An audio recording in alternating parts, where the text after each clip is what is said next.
3월 13일 수요일 새벽입니다. 오늘 같이 기도하실 말씀은 마가복음 11장 1절에서 11절까지 말씀입니다. 그 중에 9절 10절 말씀 봉독해 드립니다. 앞에서 가고 뒤에서 따르는 자들이 소리 지르되 호산나 찬송하리로다. 주의 이름으로 오시는 이여 찬송하리로다. 오는 우리 조상 다윗의 나라여 가장 높은 곳에서 호산나 하더라. 아멘. 갈릴리에서 예루살렘으로 이동하는 길에서 제자들과 이렇게 대화를 통해서 예수 그리스도 주님이 누구이신지를 소상히 밝히시고 또 앞으로 무엇을 하실 건지, 특히 십자가에 달리시고 부활하실 것을 제자들에게 알려주셨습니다. 그럼에도 불구하고 제자들은 한 번도 경험하지 못한 일에 대한 말씀이라 무슨 소린가 하고 자기들 나름대로 주님을 따르고 있었습니다. 그 예수님 생각, 계획, 구원의 계획 이런 것을 잘 이해하지 못했죠. 그러던 중에 드디어 이렇게 예루살렘에 도착하게 되어서 그 예루살렘 성 입구에서 이렇게 예루살렘 성으로 들어가는 장면이 오늘 말씀이죠. 예수님께서 잘 알아듣지 못하는 제자들, 또 영접하지 못하는 사람들 앞에서 그 입성하는 예루살렘 성에 들어가는 장면을 통해서 그들로 눈으로 보게 하시고 예수님이 누구인지를 알게 하셨습니다. 오늘 우리가 입성하는 장면을 통해서 그 장면 가운데서 만나는 예수님 어떤 분인지를 잘 살피시고 같이 기도하시면 되겠습니다. 그 장소에 등장하신 예수님은 우선은 겸손의 왕이라 할 수 있겠습니다. 2절에 보시면 너희는 맞은편 마을로 가라. 그리로 들어가면 곧 아직 아무도 타보지 않은 나귀 새끼가 매여 있는 것을 보리니 풀어 끌고 오라. 여기 보면 나귀 새끼가 등장을 하는데요. 말도 아니고 다른 마차도 아니고 왜 나귀 새끼를 타고 가시려고 할까? 이런 의문을 품지 않을 수가 없습니다. 그런데 이것은 적극적인 또 눈에 띄는 것이 말이 아니라 이렇게 나귀이기 때문에 나귀를 끌고 오라. 이런 얘기가 아니죠. 이것은 사실은 구약 성경 스가랴의 9장 9절에 있는 말씀을 성취하시는 장면이기도 합니다. 그는 겸비하여 어린 나귀 새끼를 타고 오시어 에브라임의 병거를 없애고 예루살렘의 군마를 없애시리라. 이 메시아가 오실 때 어린 나귀 새끼를 탄다는 예언의 말씀대로 예수님은 하나씩 실제로 다 이루어 가시죠. 외워서 그 말씀대로 이렇게 하는 것이 아니라 자연스럽게 그 예언의 말씀이 예수님을 통해서 현실로 부각이 되는 것이죠. 그래서 예수님께서 나귀 새끼를 타는데 사실은 그 나귀 새끼를 타는 의미를 이렇게 설명하고 있죠. 겸손하여 그는 겸비하여 나귀 새끼를 타고라고 하였습니다. 그래서 나귀를 탄다는 것은 예수님께서 메시아 구약의 말씀을 성취하시는 분일 뿐 아니라 그 속에 들어있는 의미는 메시아이면서도 겸비하신다는 거죠. 겸손하신 왕이라는 것입니다. 이것은 말을 타지 않는 장면과 대조적으로 생각해 볼 수가 있습니다.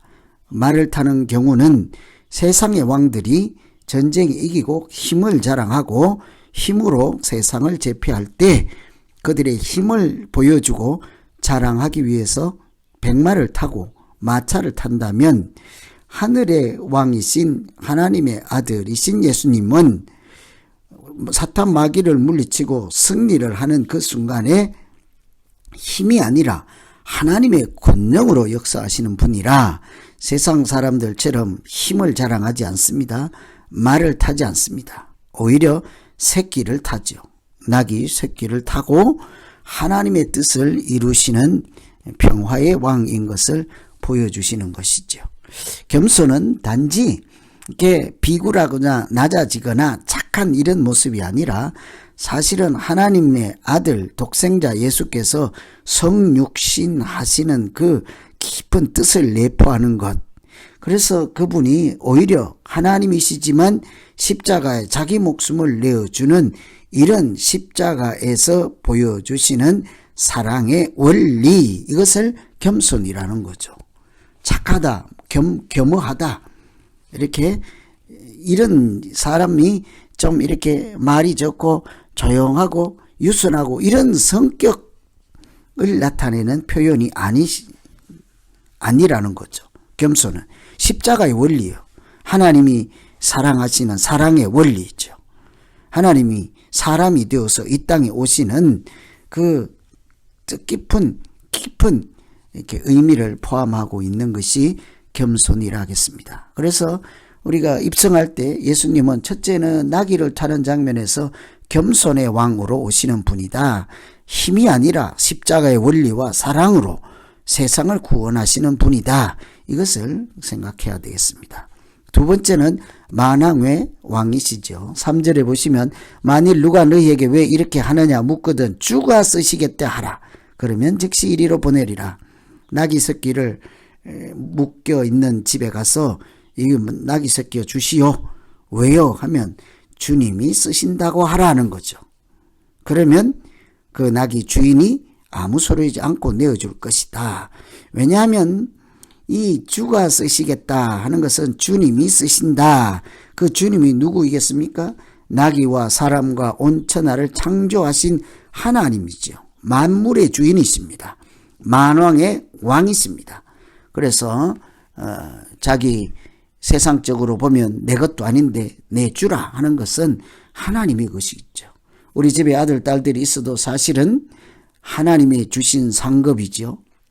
그 아들의 생명과 아들의 모든 것은 하나님이 주신 것, 이런 것 인정하는 것과 같이 자기 집에 키우는 낙이라도 근원적으로는 하나님이 만드시고 하나님이 창조하시고 하나님께 속한 모든 것이 하나님의 것, 만왕의 왕이요 하나님의 주권을 인정하는 표현입니다. 주님 쓰신다.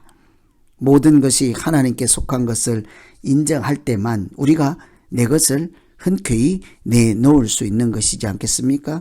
11조를 헌금을 하잖아요. 하나님이 우리에게 주신 것, 모든 것은 하나님의 것입니다. 사실은 다 하나님께 속한 것이지요. 그러나 우리가 살아야 되므로 하나님께서 모든 것은 유지하되 11조를 하나님께 드리라 하는 것과 같은 이치입니다. 신앙 고백이죠. 11조는 신앙 고백인 것입니다. 주가 쓰시겠다 신앙 고백처럼 그 나귀를 내어줄 수 있는 것이죠. 내 것이 하나도 없습니다. 사실은 우리의 생명조차도 하나님의 것이지 않겠습니까? 그래서 생명과 사망의 주관자라고 합니다. 그래서 입성하는 장면에서 모든 주권자요 만물의 주인 되시는 만왕의 왕으로 오시는 예수님을 만날 수가 있지요. 9절에 한 가지만 더 보시면 앞에서 가고 뒤에서 따르는 자들이 소리 지르되 호산나 찬송하리로다. 호산나 찬송하리로다. 호산나는 그 뜻이 무엇입니까? 우리를 구하옵소서, 구원하시는 분이라는 얘기죠.